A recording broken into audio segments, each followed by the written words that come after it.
Moin aus Mainz and welcome to the 34th episode of the Wingfoil Experience podcast. I still feel super blessed and happy that we had the legend Damian Leroy in the last episode. It was the 33rd, well, that's how to pronounce for a German guy, episode of the Wingfoil podcast. And I really enjoyed having him. It was a long time goal for me to have him. And before we transition to our guest today, who is also from Hawaii, I want to mention three things. First thing is, please excuse my voice. I'm still recovering from a flu. I couldn't really properly speak for a couple of days. Now I'm slowly recovering, and that is why I sound probably a little bit strange today. Second, I'm currently thinking with my friend Frank Bingel, also from Germany, back and forth about how to grow that podcast. We have a couple of great ideas, I guess, and we also want to do more content. And that leads me to the third thing that I want to mention. We are actually currently looking for a sponsor.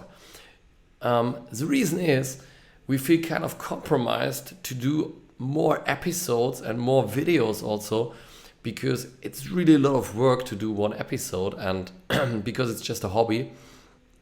We can't afford having some help here and there. And so that's why we're looking for a sponsor to actually give you, the Wingfoil Experience community, more episodes on a more regular basis and also more content around that on Instagram, YouTube, Facebook, wherever.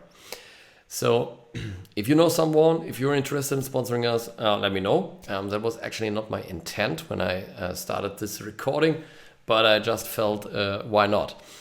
And now let's talk about today's guest. It's Robert Stehlik from Blue Planet Surf. He's based in Hawaii. He has a wingfoil podcast. And it's no coincidence that he's here today, because I really enjoy listening to his episodes here and there. I sometimes do it also if I want to research on a guest. Because when he already was in his show, I listen to the show, I think about the questions that I have in mind, maybe topics that I found very interesting, and then I can dive deeper into that stuff when he's on my show. And I wanted to know a couple of things from Robert, like, for instance, what did he learn by talking to all these guests, and some other stuff. He's a really, really cool guy. Really enjoyed talking to him, and I hope you enjoy this episode with Robert Stehlik.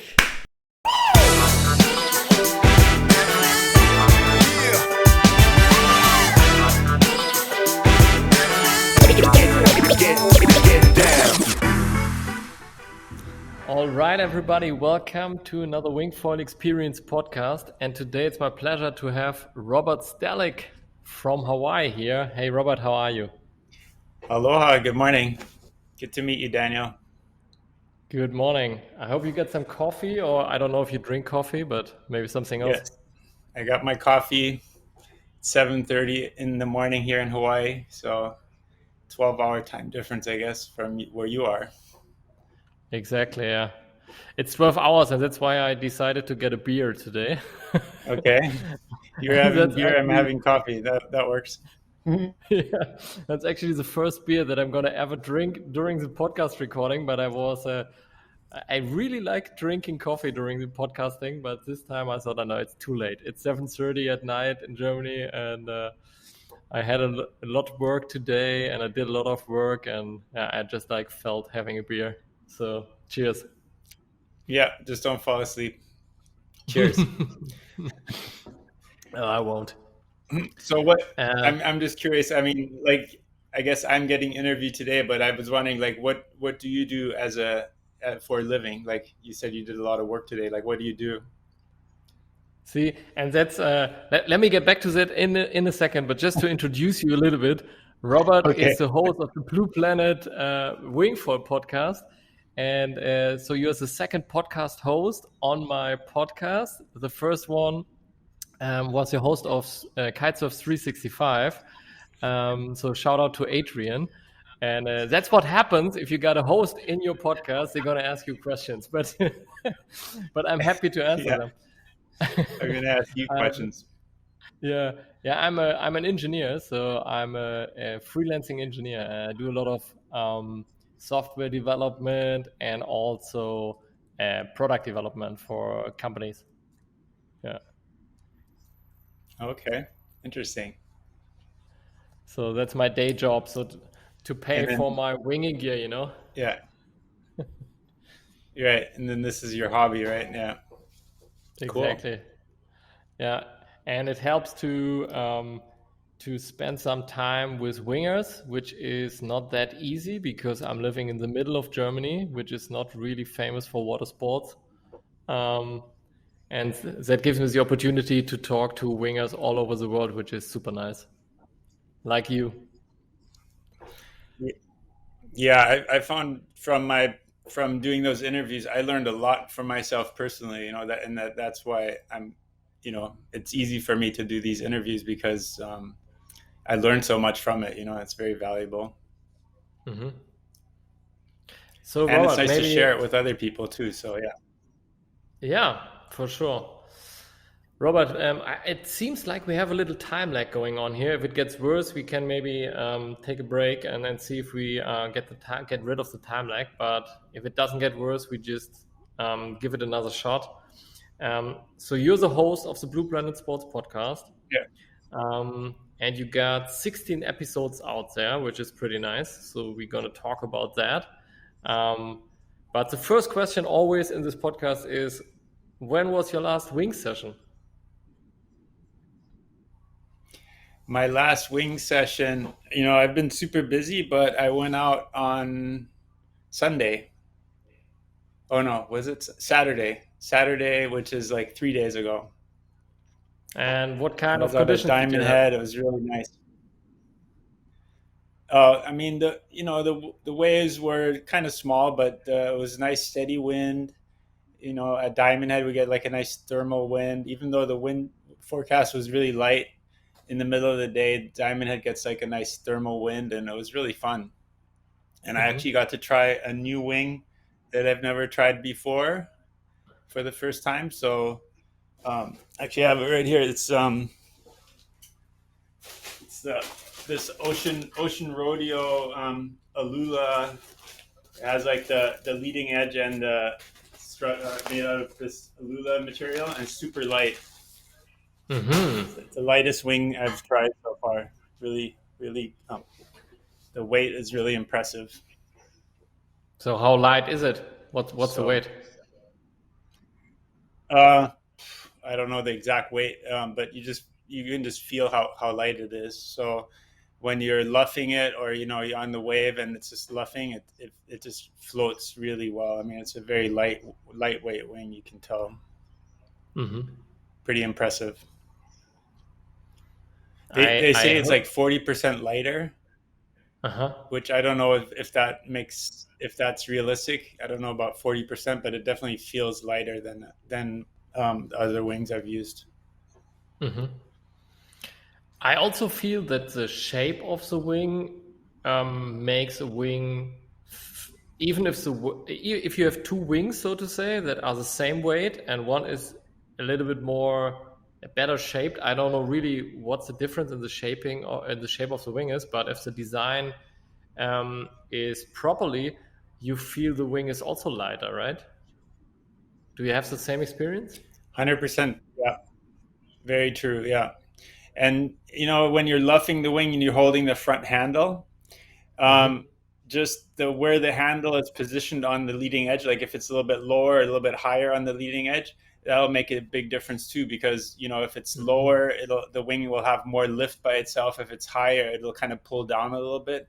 So I think that's something that some of the companies get wrong, that the front handle isn't in a balanced position where the wing is in neutral. When you're holding it in neutral, it should just kind of float, right? So if it's a little bit too low or a little bit too high, then that wing will either pull down or pull up too much, you know? So that's pretty important, just the position of the handle. So, it's definitely not just about the weight. You know, people think always, lighter is better, but obviously the handling and the shape and everything else is, I think, the most important thing, you know, not just the weight.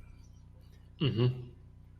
So for me, I have actually zero experience in waves with winging right now because most of the time I was stuck here due to the issues that we had around the globe, and we only have flat water spots here.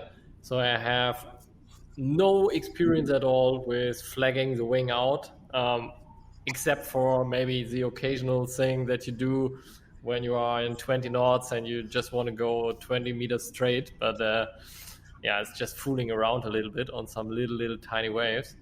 So that's super interesting to hear that actually the positioning of the front handle makes a big difference. I was not aware of that at all.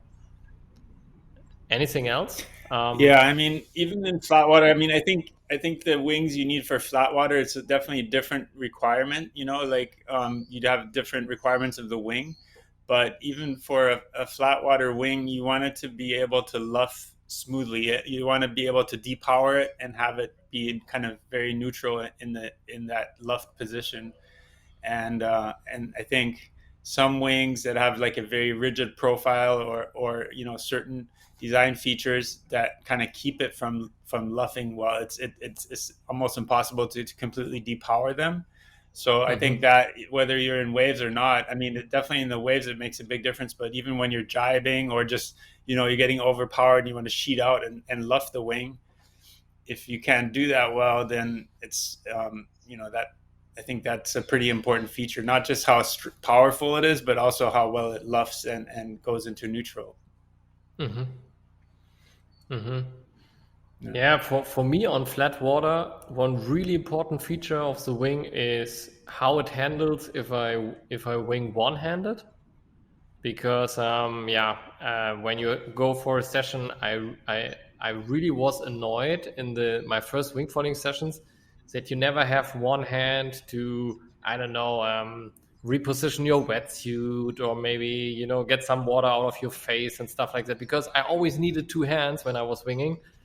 And then now as I get better, I really like to have this one hand position on the wing, and some wings do that really, really well. I know exactly where I have to grab it, and I can use it with one hand, and I can even maybe jibe or stuff like that. And others, I feel like it's nearly impossible to balance them with one hand.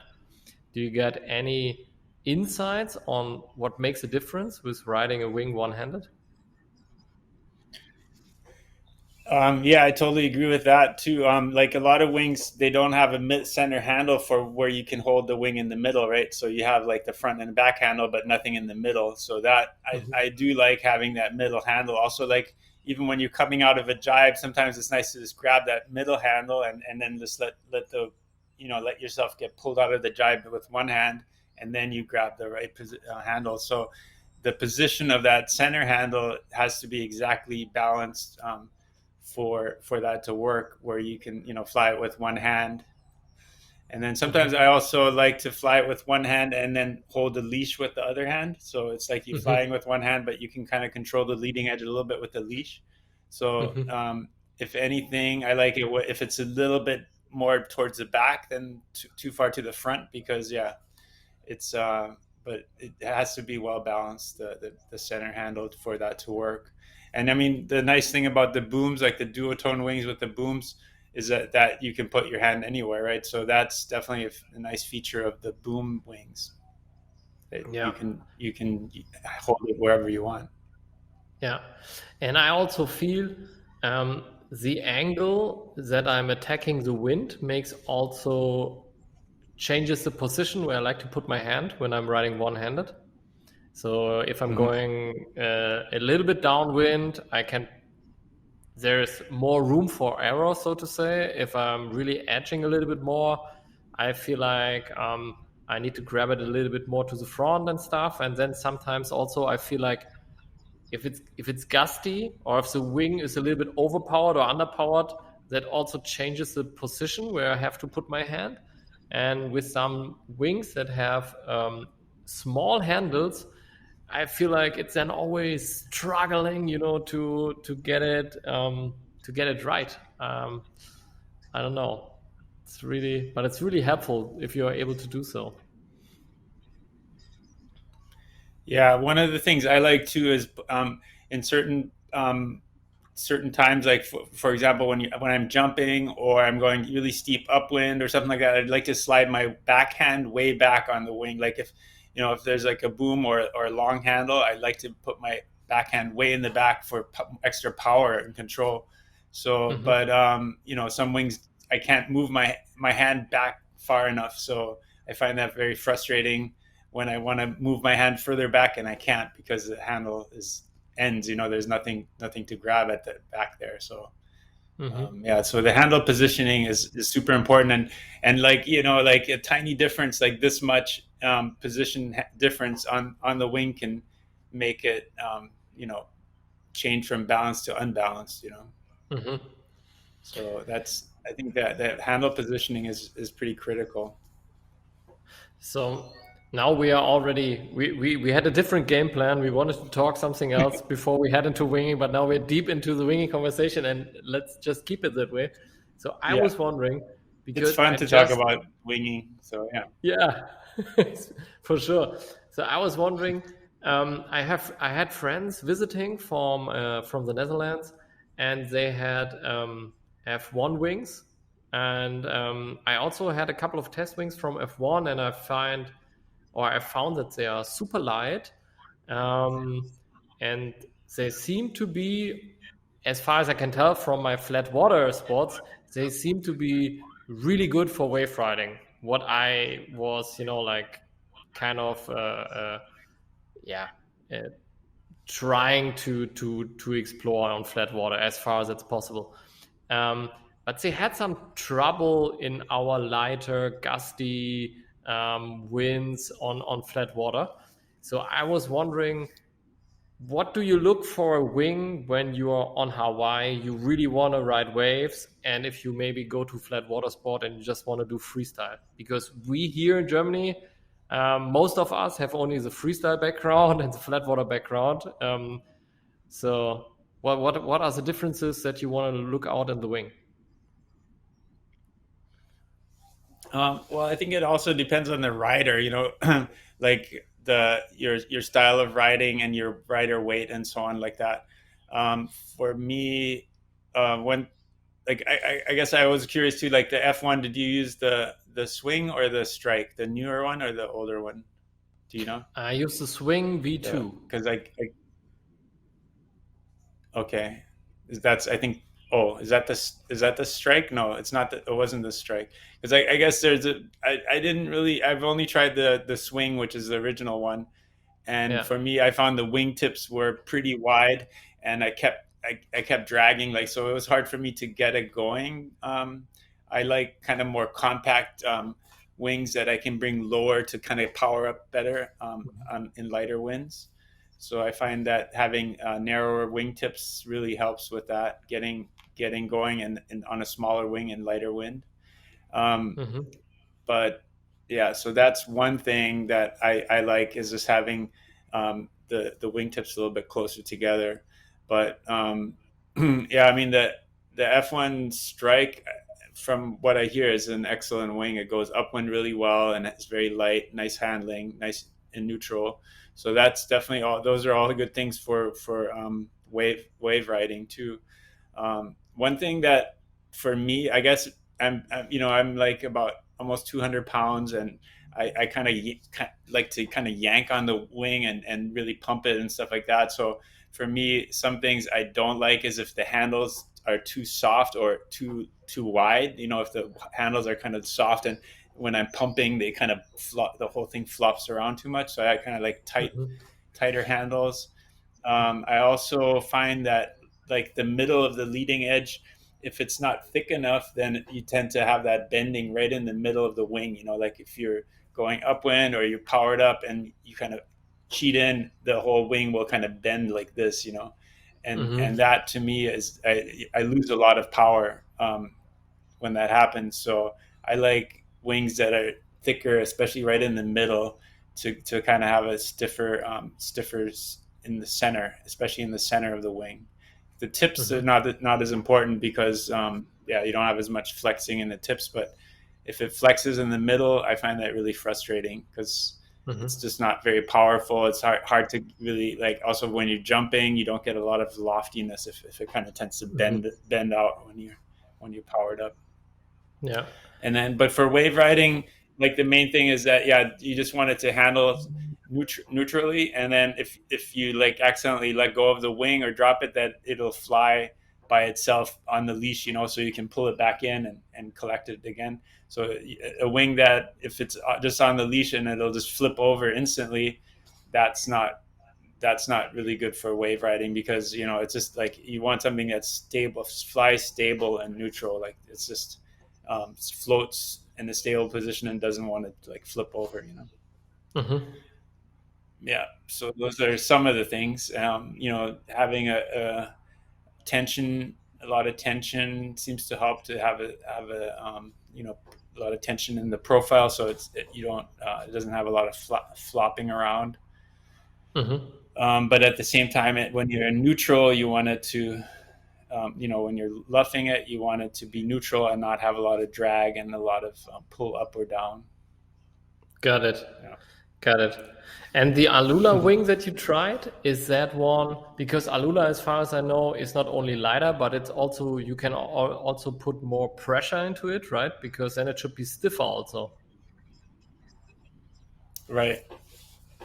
Yeah, and I'm going to do a little video review on this wing as well, but the center strut is kind of real, like the where the handles are and stuff, it's really thin. It's probably like only about this thick, and you can pump it up to 12 psi, it says on the wing. So 12 psi on the center strut, and then the leading edge, for some reason it says 8 psi, which is the same as a regular Dacron sleeve, so I'm not sure why you can't pump the leading edge up more. And it's 8 psi, and I found that at 8 psi it still had a little bit of that flexiness, like to me, I wish it was a little bit more rigid in the middle, but it is a little bit smaller diameter. So yeah, I think because you can have higher pressure, you can reduce the diameter slightly. But on the leading edge, I mean, maybe I should try it at 12 psi. I don't know, but there must be a reason why it says 8 psi max, right? So yeah, it's just frustrating when you blow out a bladder. So I'm trying not to do that. They might just have put the wrong sticker in production. I don't know, from another wing. So I don't know. I guess it's possible. Yeah, because they also have one that has the Alula on the strut, and the center strut, and then Dacron on the leading edge, or whatever that material is, the nylon material on the leading edge. And that's the same thing. It says 12 psi on the strut and 8 psi on the leading edge. So, but yeah, I should ask him and see if I can increase the pressure. Another cool thing about this wing is that it has like handles that can be exchangeable handles. It has like these Velcro attachments on the handles, so you can change the handles. And they're really comfortable. The only downside I thought was that they're a little bit loose. The handles had, they're a little bit long. So like I was saying, like when you're pumping, then the wing kind of tends to flop around a little bit more. You don't have as much control when you're pumping. And does the Alula wing actually have a bladder? Because I thought that you could build a Alula wing or kite that comes without a bladder, because the Alula itself can hold the pressure. Or is that wrong? Is that a misconception from my side? That would be great if you could do it without the bladder, but these wings definitely have a bladder inside them. And it's actually interesting because the material is kind of yellow and it's almost like see-through, so you can see where the bladder has little folds and stuff in it, so which is kind of a little bit, on a regular wing you can't really see the bladder, but on this one you can actually see like little creases in the bladder and stuff like that. So I always wonder, like, I hope it's not overstretching the bladder and whatever. So but it's kind of interesting to kind of see the bladder inside the wing a little bit. For sure, I'm going to check out your video review on that wing. That's interesting. And do you already know the price tag for that wing? I don't remember exactly what the retail price is. But I think it's the most expensive wing on the market. It's like, I think around $2,000, which, yeah, it's expensive. The material is very expensive. That Alula fabric is very expensive. So, and do you think it's worth it, or I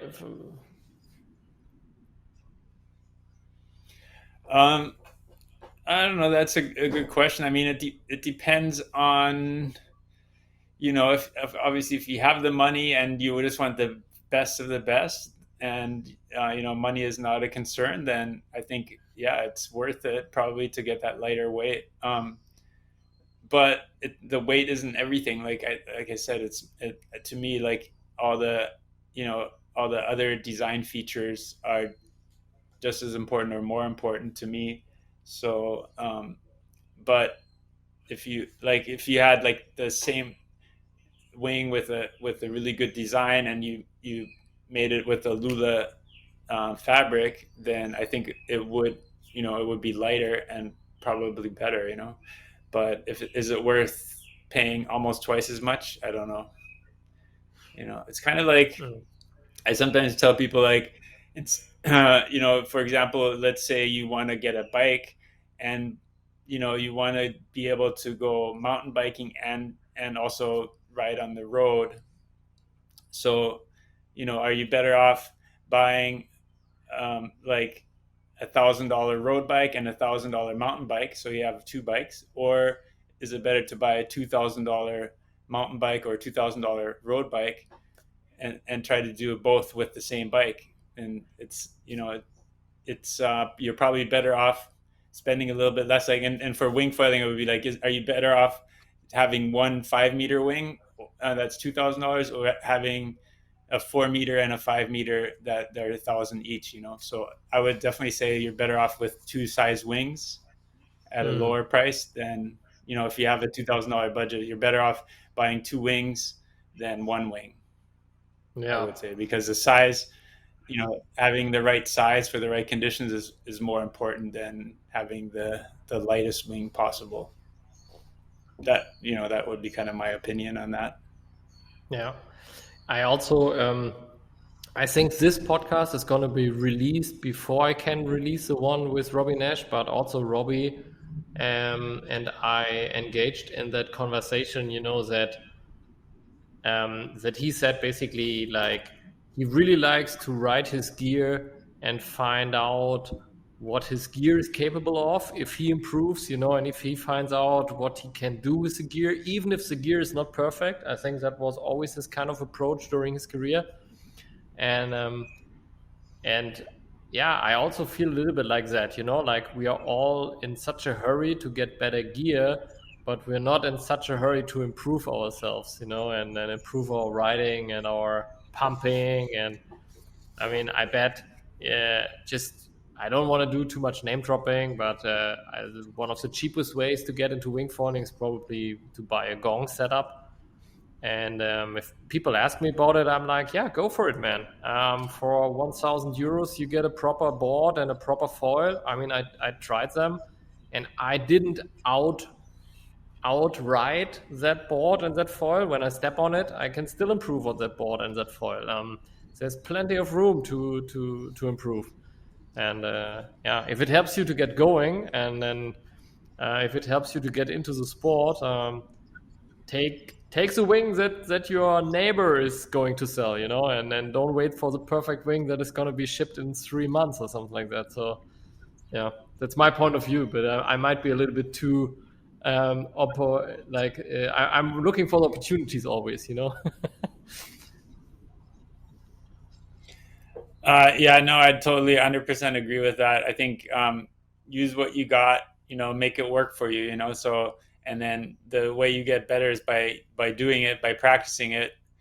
Like I mean, to me, like, the equipment can make like a 10% difference maybe in the performance, but obviously you can improve by 10% in one session in the beginning, so if you can get out more and have more time on the water, that makes a bigger difference than spending another $1,000 on the gear and stuff like that. And I mean, I think also a mistake that a lot of people make is to buy equipment that's like too, especially boards, that are too small for them or too advanced for them, and they spend like thousands of dollars on a super light carbon tiny board, wing board, and then it's not the right board for them, and they're just struggling and they can't even get going. And you can't really get better if you're not foiling, right? If you're just sitting in the water trying to get going, then that's so get something that's right for you where you're at your level. Make it easy, make it as easy as you can for yourself, and that's the best way to improve. Yeah. And I usually ride boards that are a little bit bigger. Like a lot of my friends use really small, low volume boards, like 30, 40 liter boards. My board's like 78 liters, so and a lot of times when they're sitting in the water waiting for a gust, I'm just going back and forth catching 5 waves while they're trying to get going again, Yeah. So yeah. I was so stoked about wingfoiling when I started last year, and I became even more stoked when I realized all the possibilities that it gives you if you are going to a spot where you got swell. And I saw Zane Schweitzer basically on a, I guess, 100 liter, 90 liter board, something like that, on his foil wingboard, and he had his wing over his back. So when you're paddling out, he looked a little bit like when he was paddling out, and he basically paddled into a tiny wave, maybe knee high, took off, like pop up, took off, pumped the board up, and then took his wing and got going in, I don't know, maybe 5 knots of wind, and I thought like, oh my God, we are not even aware of this possibility, like I've never thought about doing that. But we're just on a holiday, let's say. I mean, when we used to be on windsurfing holidays back in the day and there were only 15 knots, we would be bored to our, sitting on the beach, don't know what to do, waiting for more wind. And now you can even go with a knee-high wave and 5 knots, you can already have fun. And for me, like next time I'm going to be at a spot where I can actually try that, what Zane did. For me, all the fun is also to figure out if I can do it, if I'm able to learn the technique and to read the waves and to read the gusts. And that is so awesome. I'm so stoked about all these possibilities that we don't even know yet. So looking forward for more. Yeah, I mean, totally. Like, I mean, also a lot of the guys doing like the dock start, dock starting the foil pumping and then grabbing the wing and then pumping out to the wind line, So, I mean, there's definitely some cool possibilities like that. Also, I forget who was talking about it. I think it was, I forget, but about doing downwinders, like because once you're out in the wind and there's good swell, you don't really need the wing anymore if you have good wind swell and you can surf the waves. So then the wings kind of just gets in the way, and then you can just like basically if it's easy to deflate your wing, you can just like deflate it while you're on the foil, stick it on your back, and then just keep foiling without your wing, So and use the wing just to get out into the big swells, or into the wind swell. So I don't know, that's kind of a cool concept too. I haven't tried that, but it's kind of like Dave Kalama using the paddle to get on foil, and then he straps it behind his back, with a strap. Yeah. I actually saw an Instagram video, what you just described, from a stand-up paddler. I think he was a professional stand-up paddler who did that and just deflated his wing, put it in his backpack, and just did the downwinder all the way down the coast. Unfortunately, we don't have swell where I live, but we have lakes, and I remember one sunny day, one Sunday, where we had very, very little wind and it was offshore. And I just took my SUP, where I can actually also, it has a foil adapter, so I could put a foil under the SUP, and I got paddling out, and I pumped my wing, and I experimented a little bit with attaching the wing to the board, because that helped me to use a paddle to go upwind and then to use the wing to go downwind when a gust came. I mean, it was not much of a session, but it was kind of entertaining, to do it and to play with it and just to be out on the water, playing around. So that's super nice. Yeah. No, I mean, it's always good to experiment, That's cool. Robert, maybe let's dive into a little bit different wing talk topics. What was the best wingfoil session that you had so far? Is there any particular that stands out? It's always my last session is the best one. No, I don't know if anything stands out. I mean, I think there was a weekend in the spring. Forget what month it was, but I actually got some drone footage of that too, and posted it on YouTube. But that weekend was on the North Shore. We had like a really big swell, long period swell, and the waves were, maybe like it was like a really long period, at least like probably like 30-second period between the sets. So, and then every now and then there was like a big set coming, and it was just like a lot of energy in the ocean, and it was just really cool. I mean, that was, and I've lived on the Oahu South Shore, so it's like more than an hour drive, like an hour and a half drive to get there. So I don't get out there very often, but that weekend I went out Saturday and Sunday, and it was just an awesome experience. And just being out there with friends and catching waves and cheering each other on and having fun, and sitting on the beach afterwards talking about it and stuff like that. So that was a pretty memorable weekend. Nice. But yeah, sometimes it can be fun just flying around on flat water too. I mean, it's just I enjoy just getting out there and getting in. To me, it's like some days I'm just in that, I just feel it. It's like I'm in the zone kind of, and everything's really working out well and smooth. And then other times I'm not smooth. I just kind of keep falling, or I keep not being able to pull off the move I want to try, and I try over and over again and keep crashing and get tired and stuff. So it's just like sometimes it's just really my state of mind is really important. Did you experience, everybody probably knows that sometimes you just click with the conditions and with your gear and your setup, and sometimes you just don't. Did you experience that it changes within one session, or is it for you always the session is either on or it's off? It can change. I mean, especially when you get tired, where sometimes I'm just like, okay, I'm done. I got to get out. I'm just going to hurt myself if I keep going, and and then also sometimes it takes a while to warm up, it takes some days I'm just like on it right away. As soon as I get out, I feel it, and I'm on right away. But sometimes it takes a while. Like sometimes you have to fall in and get wet before you kind of get into it and stuff like that, or you just have to warm up a little bit and then you get into the zone, or and then sometimes when you get tired, after 2 hours, it's probably a good time to stop if you get tired and you start falling in more and stuff like that. Sometimes it's just kind of time to quit, know when to stop. I actually have trouble to stop, because I'm playing this weird game since I was a kid, doing windsurfing. I always play this game with myself that I don't leave the water until I finish a certain combination of maneuvers without falling.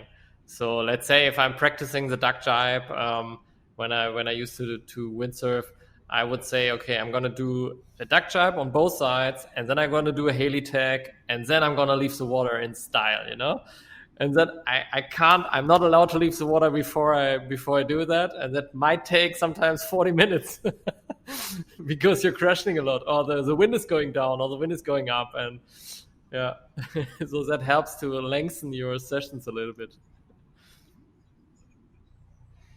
Yeah, I mean that's one way to do it. I don't really do that. I mean, I try to be kind of spontaneous and try to do the moves like, not really think about what I'm going to do. It's more like what feels right for the situation, and it's kind of like a split second decision. Oh, I'm going to do a duck tack or whatever, or duck jibe, or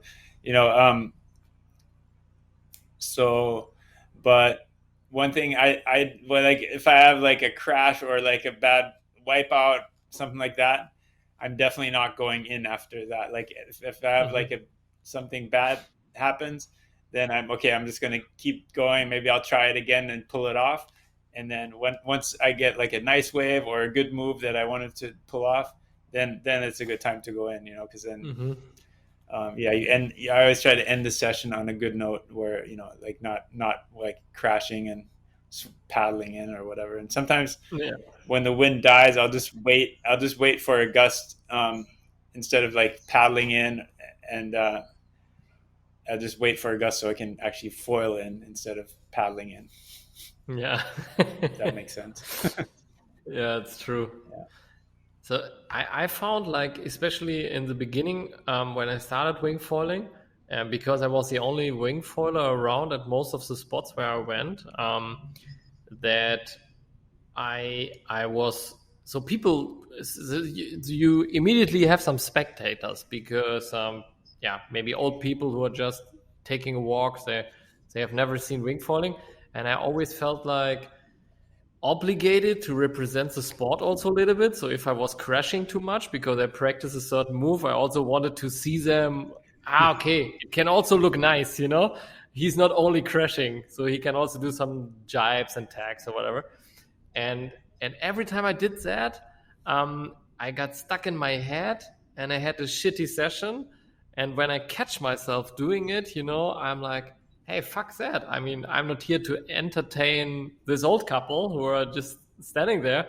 I'm here to serve. So why worry about them? Why worry about someone looking at you, And then it clicks again, and then I'm in flow, and then I can serve again, actually. And it's a lot more fun. But that's just my experience. Yeah, no, I mean, I have that too. Like when people are watching, or you thinking about the spectators watching you, then that can definitely throw you off a little bit. The more you can be, focused on yourself, the conditions, your equipment, and just get in tune with that and not worry about too much what's going on around you. I mean, I tried to always watch what other people are doing, like the other wingfoilers in the water, but I try not to think about who's watching and how does it look or whatever to other people, because then that can throw you off basically. I agree. Robert, we talked about your latest wingfoil session, your best wingfoil session. When did you have your first wing session? I think it was almost 3 years ago. I want to say now, maybe not. No, can it be 3 years ago? I think so. But it was basically I was waiting for a long time to get a wing from Duotone. I got like one of the Duotone, their first wing foil. It was called or wing foil, yeah. And they only had a 3-meter wing, so I just said, okay, well, send it. I want to try it. And at that time, like Jeff Chang and Derek Hamasaki and we would go on downwinders with our stand-up foil boards, and we would go paddle into the wind swells and surf the downwinders, surf the downwind swells. And I was starting to get it, being able to kind of get up more easily and keep going, but it was still a struggle. Every time you come off the foil, it takes a while to get it going again and get back on the foil. And if you make a mistake, then you're off the foil again. So it was kind of a little bit frustrating experience. And it only worked when the conditions were perfect. It had to be super windy, like 25 to 30 knots ideally, or super windy and the right wind swell and long enough fetch and stuff like that. So it was really condition dependent. So then when the wings came out, we are like, oh, we got to try this. And, so we went basically, yeah, it was the first session. We just like, okay, let's just do a downwinder. And instead of the paddles, we're going to use the wings, so we went, we just went for it. And it took a little while to figure it out. But I remember, right off the bat, like I just got into deep enough water. It was kind of offshore wind, and being able to just kind of come up on the foil. And it was, like a pretty big stand-up foil board with a really big wing, like a 2,000 square centimeter wing and a 3 meter.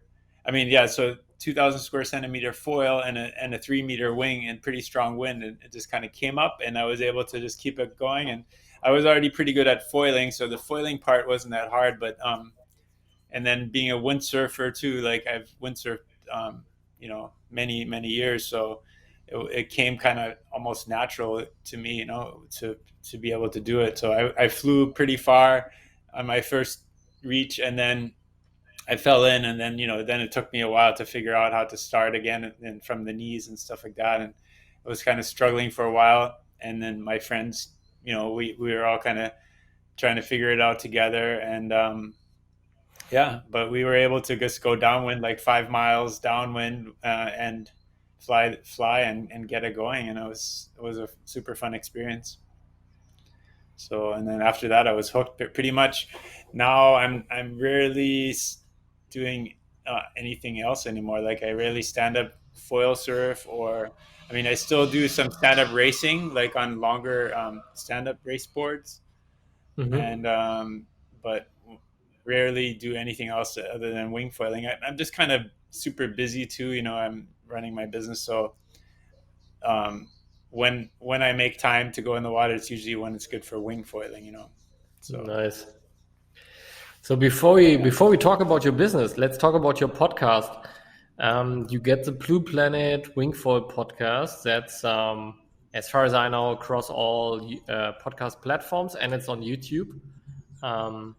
So yeah, if anybody's curious, but probably my listeners are also your listeners and vice versa. I don't know. But that's super nice. Check it out. I also used your podcast a couple of times to do some research for some guests that we have in common, some mutual guests, because it's of course helpful to listen to them talking about winging and then write down some questions. And I really like it. I'm a vivid listener. So in the 16th episode, yeah, for sure, you're welcome. In the 16th episode, what were the main, maybe top 5 things that you've learned that you were like, oh, I was not aware of that, or that came kind of a surprise? Can you recall a couple of them? Well, so yeah, on the Blue Planet show, I just take something away from every conversation. I think, like for example, my very first podcast was with Zane Schweitzer, and he was saying he does, like, he journals. I like to ask people what's their morning routine, and my thing is I don't just talk about wingfoiling. I talk to wingfoilers, and I try to get information about wingfoiling, but I also try to find out more about them personally, like kind of what inspires them and so on, and try to learn from them, like, how do they live a good life, Mm-hmm. So, and yeah, Zane was talking about journaling. So after that, I kind of got into journaling. I got this book called, what is it called again? It's like a book about journaling, and I started writing 3 pages every morning in a journal, and it's helped me kind of with my whole creative process. It's called The Artist's Way. The book's called The Artist's Way, mm-hmm. And I just started journaling, and that came up with some really good ideas by doing that. So kind of being more creative. And mm-hmm. then, in terms of wing foiling, I definitely learned, like, I was trying to learn how to do the flocka, like the 360 spin into the wind. And I asked all the wingfoilers that could do it, like, what are the tricks, and, give me some pointers. And that really helped me figured out, especially Gunnar Biniasch was like, oh yeah, you just gotta, bring the wing back and hold it close to your head and luff it. And the wing handling is super important in that move. So um, once I tried that, I like was able to pull it off right away after, like right after the interview. I tried what he said and then it worked, so yeah, so some things like that where it's just like I got like instant gratification from learning from my guests. So yeah, and then just about equipment too, like fine tuning the equipment, getting the right gear, figuring out what works, what doesn't work, design and so on. There's a lot of things I learned from my guests for sure. Nice. And yeah, you just mentioned that you always want to learn from your guests, and I guess something that most of us struggling now, because wingfoiling gives you so many opportunities to actually hit the water. How do you juggle your professional demands and your need to hit the water? Like, how do you balance that out? Oh yeah, I mean that's definitely challenging, like especially when you get super busy. And obviously I also have a family, I have kids and my wife, and so to me it's always trying to keep everything balanced, like the work life balance, and some I think sometimes I'll work really hard for a certain period of time, and I kind of enjoy that, being like, I guess, it's a kind of a good stress in a way, so just being able to accomplish certain things and stuff like that, and just putting in the work it takes. But then other times you know, I also try to, like I try to take at least one whole day off every week where I don't work and I just have time to spend with family and friends and go Mm-hmm. wing foil or whatever. And then also, it's just making time for it, like scheduling it, like, so a lot of days, like now my son's back in school, so I'm picking him up like around 3 o'clock and then drop him off, and then I have time to go wing foil, so it just depends on, and then also, actually I think when I know I want to go wing foiling in the afternoon, it motivates me to get my work done more quickly and be more productive and efficient, so because a lot of times when yeah, if you don't have something to look forward to, then the day just drags on and you don't necessarily get more done in 8 hours than you could do in 5 hours, so having Mm-hmm. having that something to look forward to and being motivated helps being more productive, I think, and just Mm-hmm. being more efficient. Yeah. Mm-hmm. Any tips So on does that answer your any? question? Yeah. No, sorry. And do you have any tips on? Because sometimes I also feel like I always I'm a lot of times I'm able to make the time for a wing session, even if it's a quick one during the lunch break, or maybe also like you said, maybe finishing a little bit early at 4 p.m. something like that, and hit the water. Um, but sometimes I feel really bad about it. I don't know, like sometimes I feel like, oh, it's already the third time this week I'm hitting the water. I should probably be more productive, stuff like that, or maybe spend some time with family and friends. Um, do you also have these thoughts? Any tips on how to cope with that?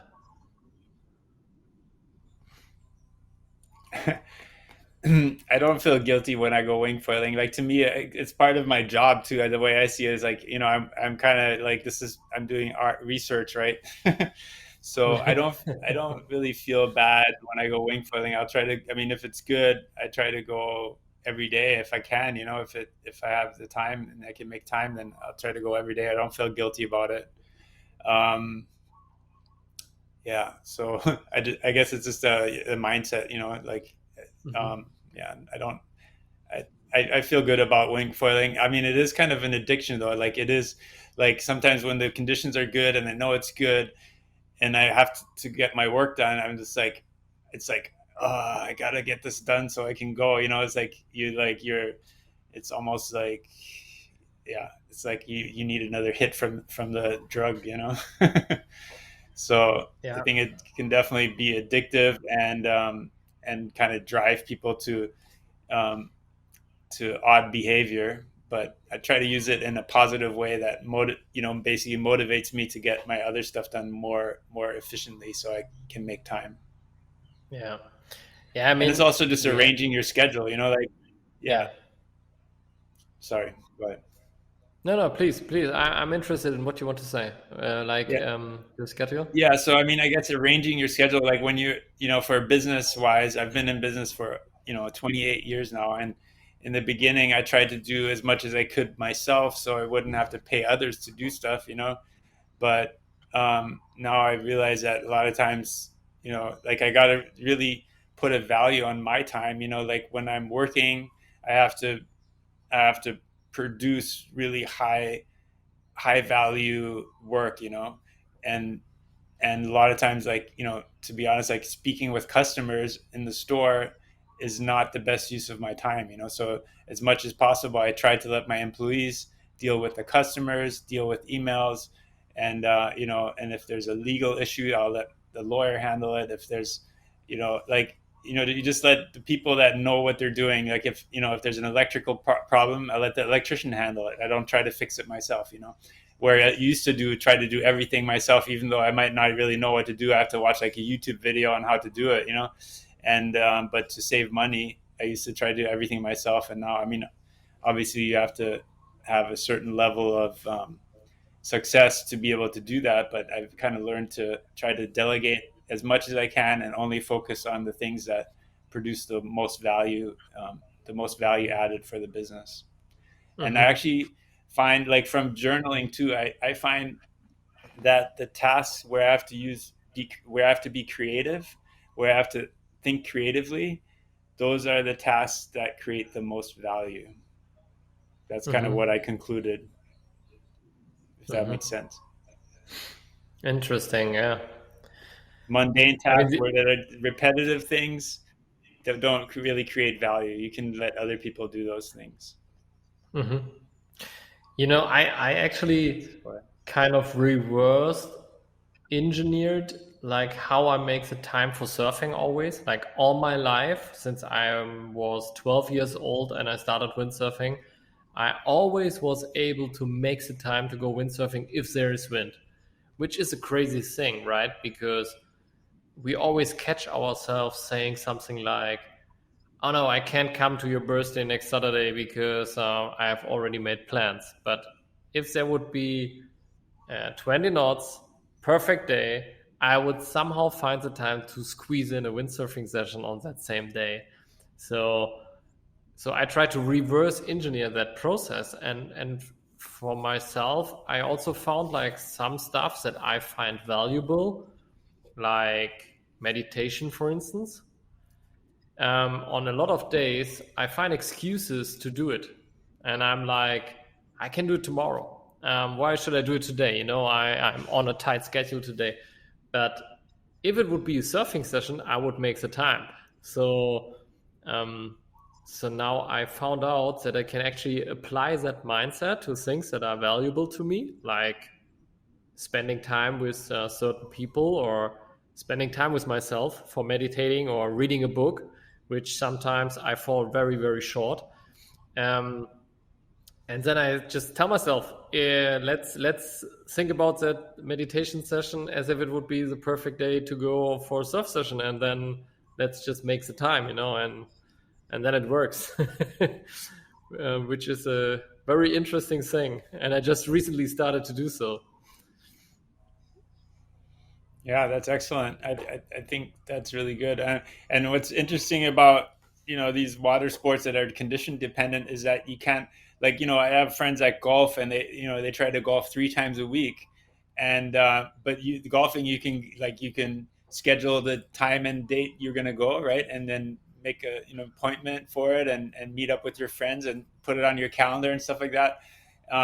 Obviously wingfoiling or water sports are not that way. It's like you look at the report and then, sometimes, Monday, Tuesday, Wednesday is light wind, and then Thursday, Friday, it's going to be windy. And then I basically, I try to schedule, get all my office work done on Monday, Tuesday, Wednesday. So then on Thursday, Friday, I have more time to play, So definitely. But and then you might show up at the beach and the conditions are junk, so you have to be super flexible. And that's, I think, one thing that windsurfing has taught me is patience too. Being patient and waiting for it. Like especially, there's this one spot that I used to always go windsurfing, and I found that the more patient I was, the more it rewarded me. Like sometimes, if you'd like try to catch every wave, you don't get the good ones. But if you're patient and you wait for the set and you wait, you sometimes let some waves go and wait for the best one.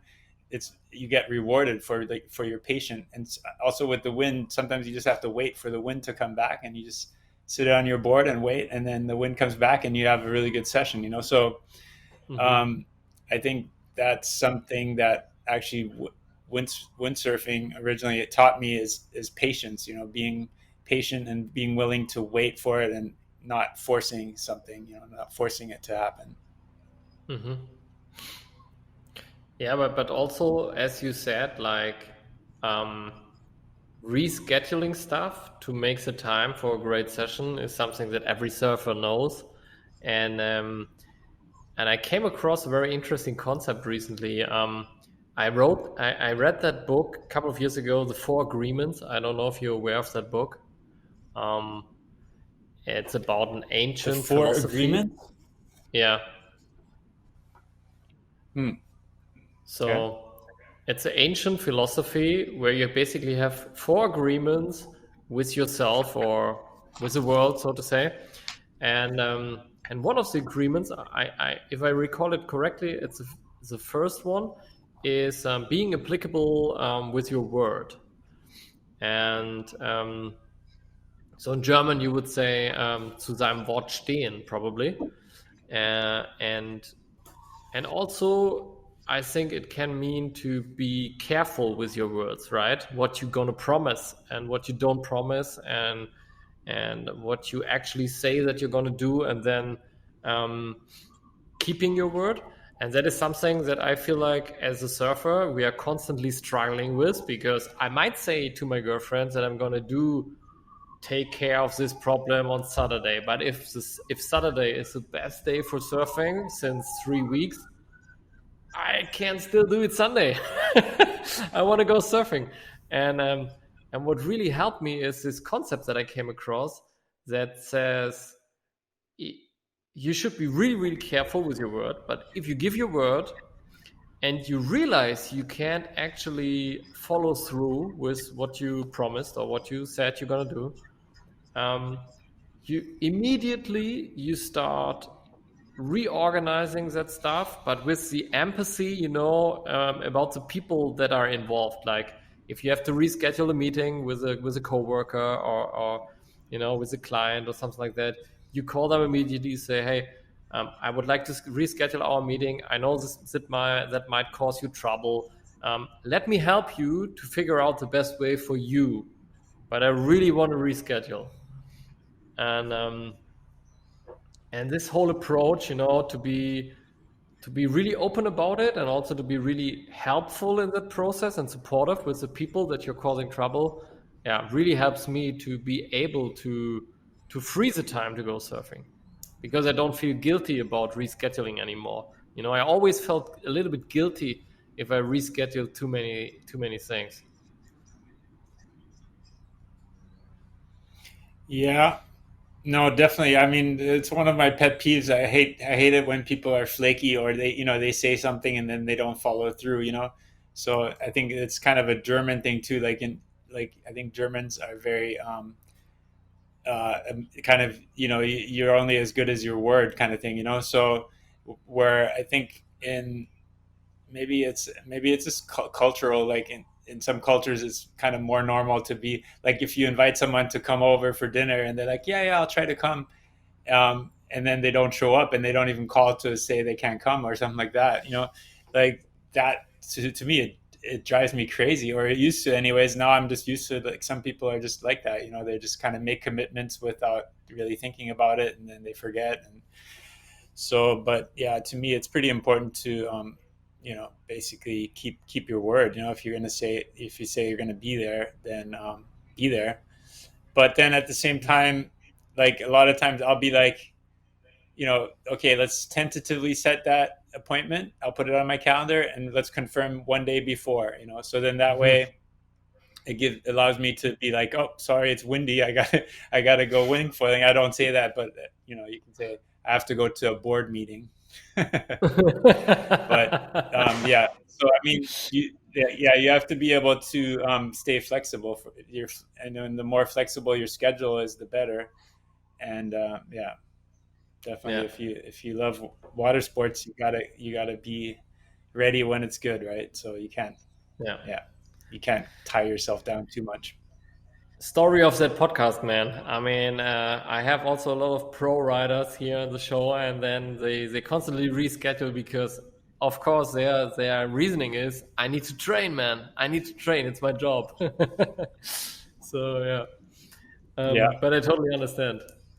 But still, if they commit to a certain date and time, then you expect them to be there, and then if they don't show up, then without even calling or emailing you to reschedule it, I mean, that's frustrating, right? So that's one of the things it really bugs me when people are unreliable like that. But that actually never happened to me. Now this is today the 34th episode that I'm recording, and it never happens that somebody did a no-show. So it was always like you said, like some people, they were a little bit hesitant to actually confirm the date, and they said, hey, there might be really good swell this day, and maybe let's confirm a day before and stuff like that. That I'm totally fine with that. I can put it in my schedule as optional, and we can roll with that. Yeah. So as long as it's straightforward like that, it's fine. I've had, everybody's been pretty good about that too on my end. Just one interview was like he had forgotten about it, but I was able to reach him. We started like an hour later, but so it wasn't a big deal. But it's more like in life in general, like like this electrician the other day told me he'd come back and finish the job that day, and then he didn't show up, and he's like, oh, sorry, I have to do tomorrow morning. And I got upset because I went and bought materials and did all this stuff, and he said he would do it, and then he didn't show up, and there was like no excuse, like, oh, can't make it, I'll be there tomorrow morning. So okay. But that happens, especially with surfers. That happens a lot. Sorry? That's a spiritual training also, if you get pissed about this, I can totally relate. I would feel the same. And then I also sometimes try to think about it as a little exercise to myself to let go, because the world is not centered around me and my schedule. And he might have a good reason to not show up. He might not, but at the end of the day, the universe doesn't care, The only one who cares is us. So we get upset about it, and it doesn't help, right? I mean, I remember dropping in on a guy when I was a total kook, and I'm still a kook in surfing, and I dropped into a guy, a local guy in his spot in Morocco. And I was shocked because I just didn't see him coming out of the whitewash. I thought he didn't make the wave, and I wanted to make the wave. I was so focused.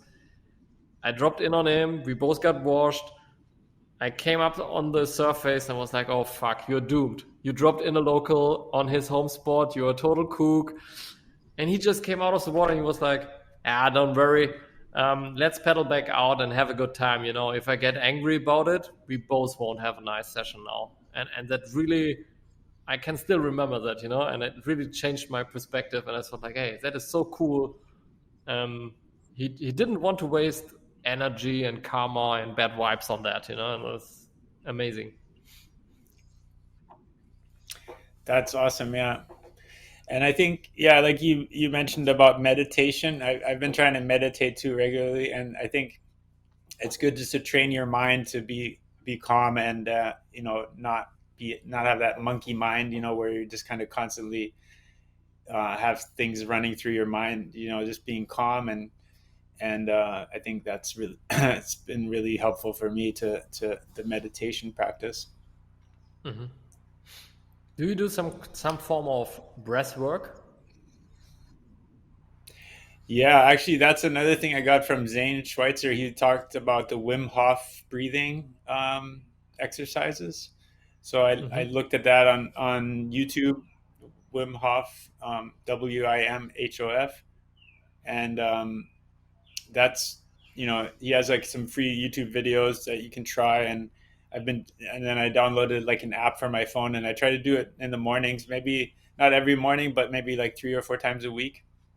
I do the breathing, Mm-hmm. and you take kind of quick breaths, and you kind of over oxygenate your body. So, and then you hold your breath, So, and I'm able, like I used to never be able to hold my breath very long, but now I can hold it. Like my longest was 5 minutes and 20 seconds. So it's pretty long, breath hold.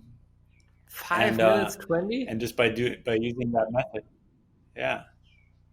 So it's and then after that, after I do the breathing exercise, I meditate, and it kind of works really well together. Like it kind of puts you in a good mindset for meditation too. I think the breathing exercises, and it's Wow. energizing like that.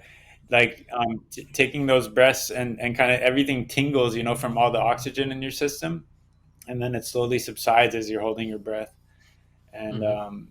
it's I think it energizes me. It's like kind of better than coffee. Mm-hmm. So give that a Interesting. try, the Wim Hof method.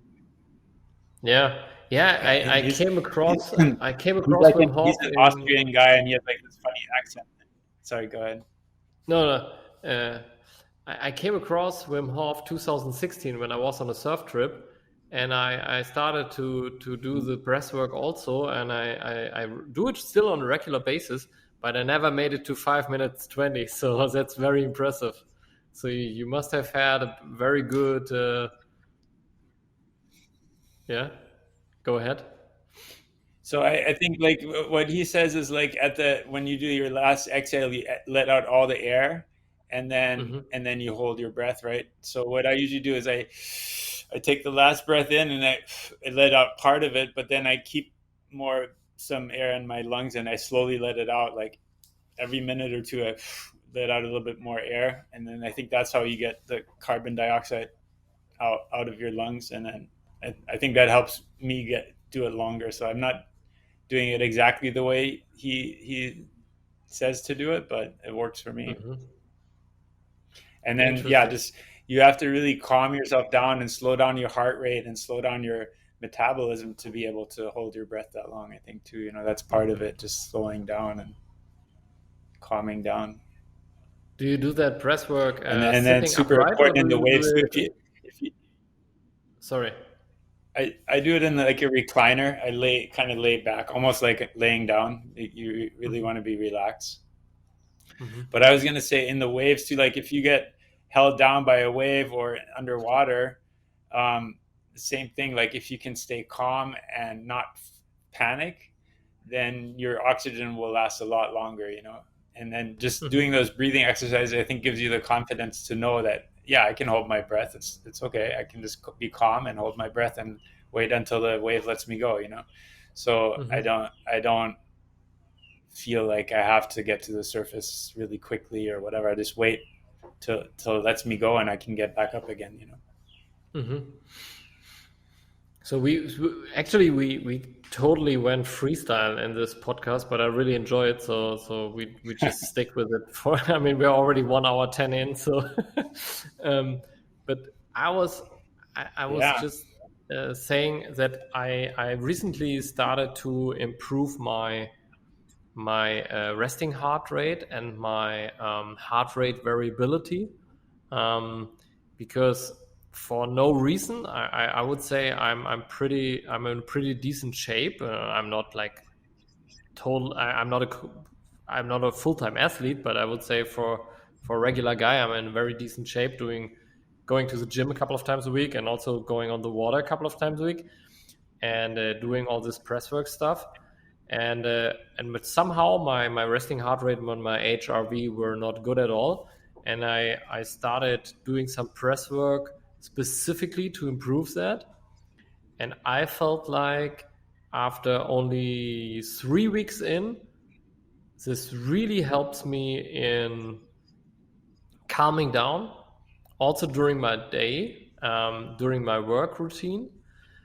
And it also really helps me to realize, to be mindful when I'm about to lose my breath, let's say during a surf session or during some other activity. And I just became mindful about, I'm actually not breathing properly. I'm actually not breathing deeply, let's say. And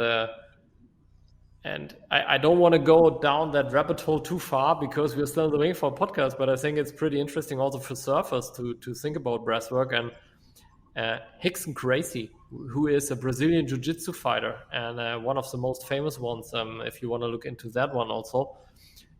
He's also very, very famous for his breath work that he invented kind of or adapted.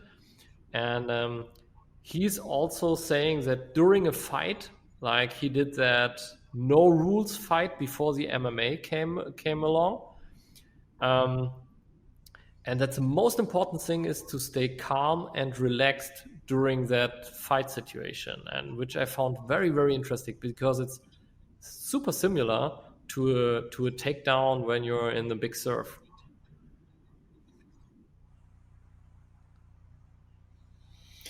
Yeah, 100%. And then the breathing, I mean, I think doing kind of when I was younger, I learned, from running. I think running is where I learned to really focus on my breathing, because when you're running, you can kind of time your breaths with this, how many strides you take per breath and so on, like that. And I've really used that for stand-up paddling as well. Like, I've done the Molokai race 10 times now. It's 32 miles across the channel for like up to 7 hours, between 5 and 7 hours. It can take a long time. And the breathing is so important, super important.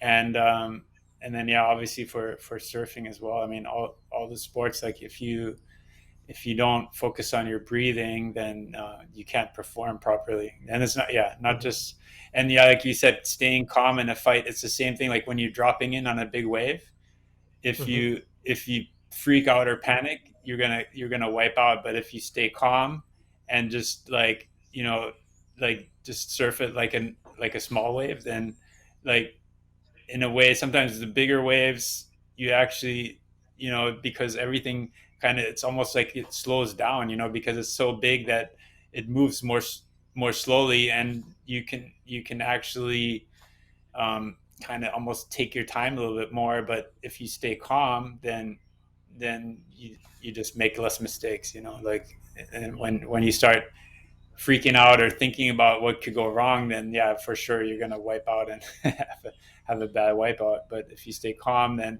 you can actually use it to your advantage, use the extra time you have, actually. Yeah. Robert, sorry about messing up our schedule, but let's maybe briefly talk about the two other topics that we wanted to talk about. Tell us a little bit more about Blue Planet, which is your company or your brand. What are you doing with Blue Planet? Well, where do we start? I started that business in 1993, so it was like 28 years ago. And now, recently we just took over a shop on the North Shore called Tropical Rush. So it's kind of a great story, because back when I first started the business, I was in college. I was a business student in college, and it was kind of a class project. And I started making some T-shirts and selling them at a swap meet, like a flea market. And then I started doing wholesale, like selling the clothing to I was making like T-shirts and board shorts and things like that. And then one of my first customers was Tropical Rush. They had a shop on the North Shore, and I met the couple, and they were selling sarongs too. There was a stand next to mine that was selling sarongs, and they were selling to them. And then we started selling to them, and they did really well. And I always liked their shop and thought it was such a cool location right next to the river in Haleiwa. And I was always joking with Glenn, the owner, that if he ever wants to retire, to give me a call. So I think I kind of put that bug in his head. And then recently he was, things were kind of, they had some issues and they wanted to get out of the business. And so he called me and it's like, hey, so what about that? You still want to take over my business? And that was just kind of cool, because in a way, like, it was totally unexpected for that to happen, and I wasn't really ready, and didn't really want to take on more responsibilities and stuff like that. I had a pretty nice, good lifestyle, but it was just like, I kind of felt like it was meant to happen, so then we took over that shop. So now I have 2 locations, and there's a lot of work to do there, and but it's pretty awesome. It's like right on the river. We have like a launch area, so for like stand-up paddling, kayaking, and we do rentals there. It's just a beautiful spot where you can paddle up the river, or you can paddle out to the ocean and catch waves too. And it's and then it's a big property. It's right in the middle of Haleiwa. There's a lot of traffic, a lot of visitors walking, tourists walking around, a lot of foot traffic. So, it's just another new opportunity for Blue Planet. But what I'm really more focused on, or what I was trying to be more focused on, is, making really good products and selling them worldwide, basically through our website, through distributors, through retailers, and really focusing on making excellent products, So sometimes the retail side of it kind of detracts me a little bit from it, but this, the Tropical Rush store, I'm really excited about it, and there's so much potential that I see there, and it's very creative too, because I can kind of visualize what could be and then make it reality. So to me, that's really a fun part of it. And it also gonna probably help you to hit some sessions on the North Shore. Yeah. Exactly. In the like right now, in the summertime, it's flat on the North Shore. There's no waves, so the South Shore is better. But in the winter, for sure, I'll be stopping by the shop for 10 minutes and then go wingfoiling in the waves. That's my plan, anyways. But, probably that 10 minutes is going to turn into 5 hours. But but it's part of. At least I'm very fortunate that I get to do what I love.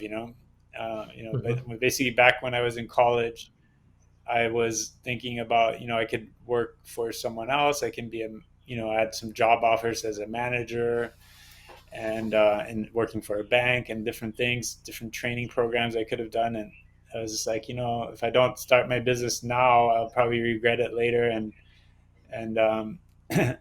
it's definitely not easy starting your own business, and probably took like 10 years before I actually made as much as I would have made if I just started working for someone else. But eventually it definitely pays off to do your own thing, and just being able to do what I love and be excited and passionate about my work it's definitely I'm very fortunate that way. Mm-hmm. And maybe if someone is not aware of Blue Planet, what products do you do? So mostly we do hard goods now. So our biggest sellers are stand-up paddle boards. So like we have some nice entry-level stand-up paddle boards that have been selling really well, and we sell them through it's not just our own stores, we wholesale them. So we do pretty good volume of stand-up paddle boards. And it's kind of funny because Hawaii went like through a real boom in stand-up paddling, and then it kind of leveled off and kind of dropped a little bit. And during that time, a lot of the other stand-up paddle businesses, when they closed, all the other shops in Honolulu closed. Basically, there's almost no competition anymore. And then during the pandemic, all of a sudden, everybody wanted to stand-up paddle board. There's like that's one of the few things you could do safely. You can't go to the gym, you can't do a lot of things, but you could still go stand-up paddling. So it was a huge boom for our business, and we had like almost no competition. It's like so it went from being a really competitive, difficult business with dropping sales and everything to just everything going booming and going really well. So that it was just like fortunate that the timing and being persistent enough to stick around during the hard times, and eventually it all came back. And then of course, I'm passionate about foiling and wing foiling and stand-up foiling and all that. So I started making wing foil boards like that one behind me, and stand-up foil boards, prone foil boards. I got into foiling like very early on. Like as soon as I could get a foil, I started foiling, and I think that just to me is kind of the future of water sports. Is just like the speed and the smoothness of foiling, and just not being chattering over the surface, but like kind of just flying. That sensation. I think it's kind of change everything, change the whole game, and so I like designing the equipment for myself. I make stuff that I want to use, and then turns out that other people want the same stuff that I use. Like I made that like a waist leash with a retracting waist leash for wing foiling, and designed it and worked with the manufacturer of the real leash to make a custom, basically a foil leash for us, and that's become a really popular leash for wing foiling. And I think it's anybody who tries it, it's hard to go back to a coil leash or a regular leash once you try one of the retracting leashes. So products like that, it's just like that I just basically developed because I wanted something better than a coil leash, and then it became a hit and it's selling well.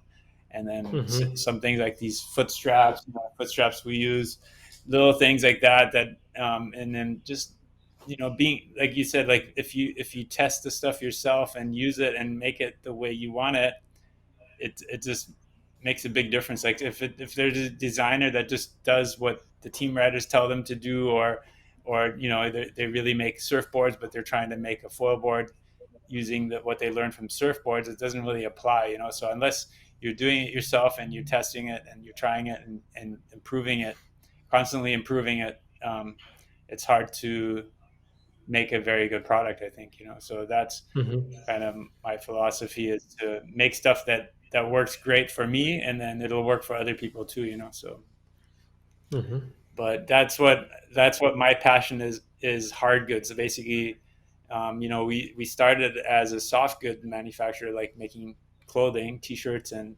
designs and stuff that, and that worked well for many years. But then we started making our own boards, and then more and more I just focused on that.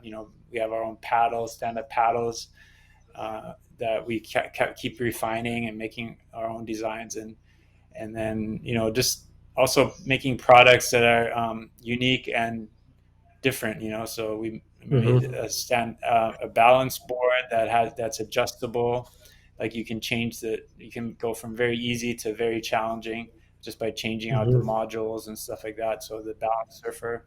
So products like that, like things that I think should be on the market, but they don't exist. I'll try to come up with an idea. Like you can kind of see this in the back here. This is like an adjusting desk stand, the prototype.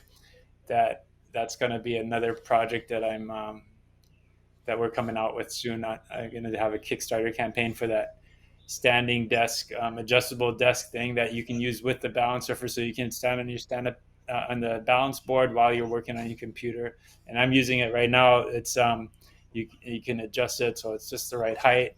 I can sit down, or I can stand up on my standing desk, and then kind of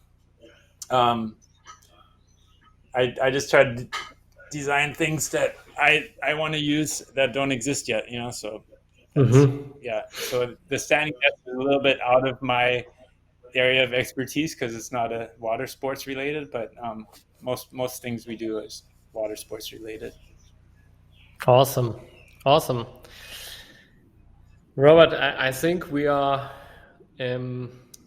coming to an end, because I try to keep the podcast usually below 1 hour 30. It's not gonna work out today, but just by the way, actually what you said is that you do products that you would like to use yourself, and then other people just end up buying it. That was the exact same wording that Rob Biniasch also used. So yeah, you got a way to go. Yeah. Oh, Robbie Maybe Nash Robert. is always was my idol when I was growing up. You know, like he's such an amazing waterman and businessman too. I mean, so I always admire Robbie Nash, and I'm looking forward to listening to that conversation for sure. And you know, I don't know. A lot of people don't know this, but I grew up in Germany and in Heidelberg and in Berlin, and so yeah, some people don't know that. But even though I was born in the United States, my parents are both German. German is my mother tongue, and I basically lived in Germany till I was 18 years old, and then I moved to Hawaii. So I've been in Hawaii ever since then. Nice, yeah. And that's a So story that I actually next time we can do it in German for you. Sorry, go ahead. Yeah, that's a story that I actually also wanted to dive into, but das können wir beim nächsten Mal machen. So that's something we could maybe do next time you're on the show. That would be cool. Genau, nächstes Mal machen wir es auf Deutsch. Für deine deutschen Zuhörer. Yeah.